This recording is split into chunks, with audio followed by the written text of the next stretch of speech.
Bienvenidos a Entre Líneas, porque la preparación es la clave del éxito. Mi nombre es Carmen París y si estás en segundo de bachillerato, este espacio es para ti.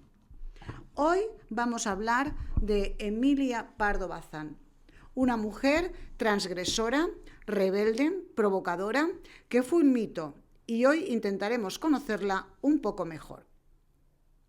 Su nombre, Emilia Antonia Socorro Josefa Amalia Vicente Eufemia Pardo Bazán y de la Rúa Figueroa, muestra claramente sus orígenes nobles. Nació en A Coruña, un 16 de septiembre del año 1851. La vocación literaria surgirá de forma temprana en la joven Emilia, quien, estimulada inicialmente por su madre, aprendió pronto a leer y a escribir. Gracias a la bien surtida biblioteca familiar, Emilia comenzó su aprendizaje indiscriminado y autodidacta. Su padre, don José Pardo Bazán, era un hombre liberal e ilustrado que favorecía las inclinaciones literarias de su hija. De ideas avanzadas, su padre será para ella una temprana influencia en materia feminista, el mejor ejemplo y objeto de una admiración y cariño no igualados por nadie.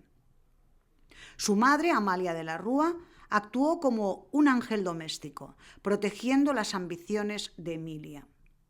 De hecho, murió en 1915 y cuando había muerto el padre, se trasladará con su hija y sus nietos a Madrid.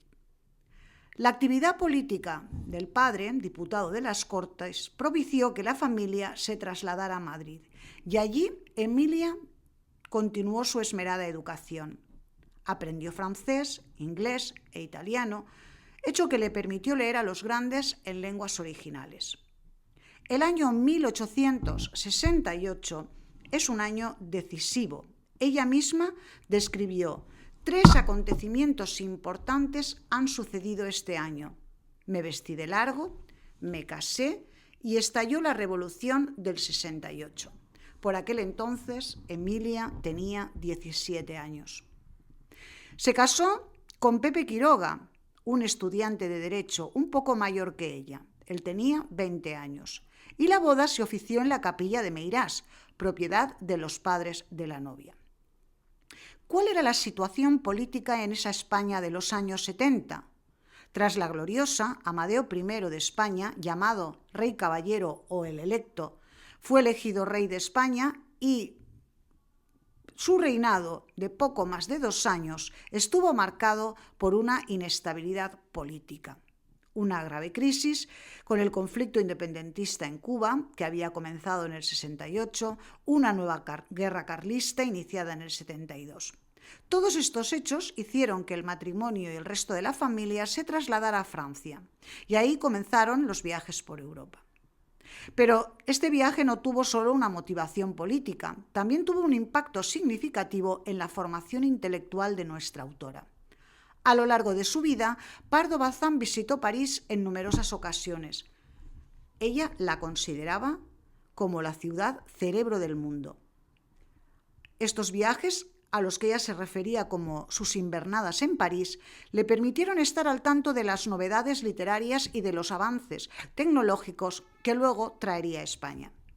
Su marido le otorgó el espacio vital para que ella pudiera desarrollar sus obras y compaginar así la crianza de sus hijos con la labor literaria. En 1876 nace su primer hijo, Jaime. En el 79 nace María de las Nieves, a quien todos llamaban Blanca. Y en el año 81 nace Carmen. Pronto los críticos van reconociendo el trabajo de nuestra autora, pero algunos, como el temido Manuel de la Revilla, arremetía contra escritoras y literatas y achacaban los méritos de la Pardo a que ésta tuviese cerebro de hombre encerrado en una cabeza femenina. Y es que los límites que se imponían a la escritura femenil hacían a las autoras que rebasasen los convencionalismos se las tildase de varoniles, como si aquella forma de escribir no fuese propia de su naturaleza. Pero nuestra Emilia Pardo Bazán era impermeable a las críticas. De hecho, ella continuaba publicando. No obstante, estos ataques acabarán haciendo mella en la estabilidad de su matrimonio. Y en el año 1884 es su marido quien le exige que abandone la literatura por un acercamiento cada vez más notorio hacia el naturalismo.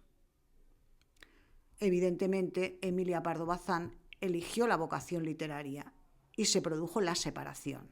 Un verdadero escándalo para la época. Una separación semiamistosa, porque es cierto que su marido continuó estando presente en los acontecimientos importantes de la vida de Emilia Pardo Bazán. Escritora de dimensión extraordinaria, atrevida, mordaz, apasionada, ella se definía como escritora y católica, pero no como escritora católica, una mujer capaz de declamar en femenino en un mundo de hombres. Tras la muerte de su padre, hacia 1892 a 1914, financia y dirige un ambicioso proyecto editorial, la Biblioteca de la Mujer. Ideas renovadoras relacionadas con los derechos de las mujeres. Y durante esta frenética etapa participó en numerosos congresos, conferencias, revistas, donde difundía sus ideas literarias, sociales y feministas con gran coraje. Publica incansablemente artículos e imparte conferencias en las que denunciaba la desigualdad de género, sobre todo en el ámbito educativo y literario. Como ella decía, yo soy una radical feminista. Creo que todos los derechos que tiene el hombre debe tenerlos la mujer.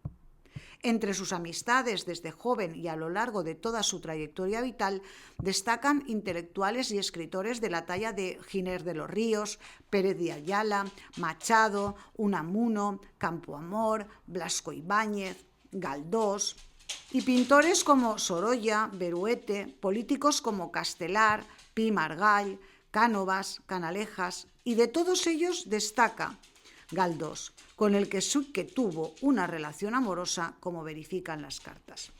No faltaron tampoco los detractores, figuras conservadoras como Menéndez Pelayo, Clarín o José María de Pereda, quienes manifestaron públicamente que una mujer no podía ingresar en la Real Academia de la Lengua.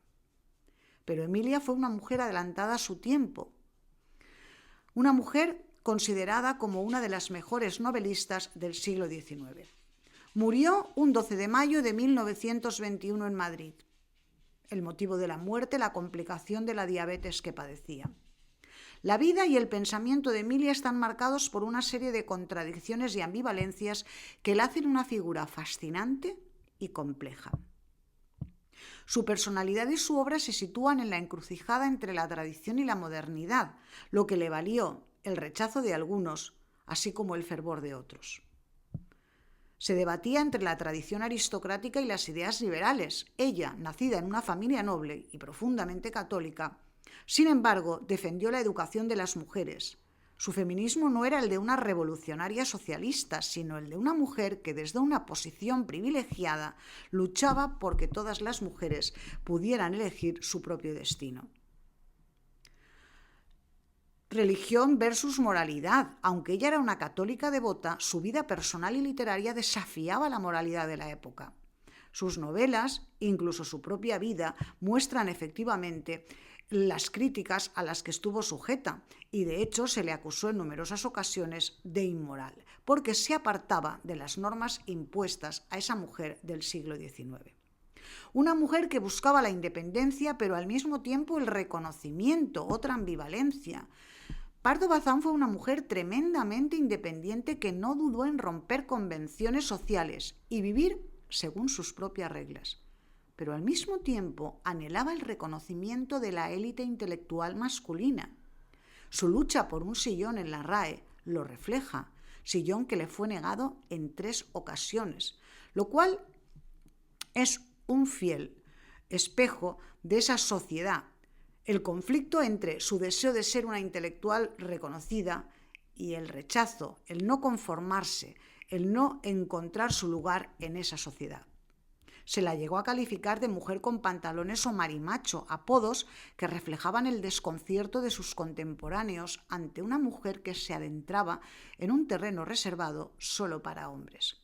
Y aunque Pardo Bazán era consciente de esta percepción, sin embargo, nunca le generó demasiadas inquietudes y ella reclamó su propio espacio, porque todas estas contradicciones no son debilidades, sino son matices que definen a una mujer, a una figura tan compleja que se atrevió a vivir y a pensar en una época de profundos cambios, navegando entre la herencia de un pasado conservador y la promesa de un futuro mucho más igualitario.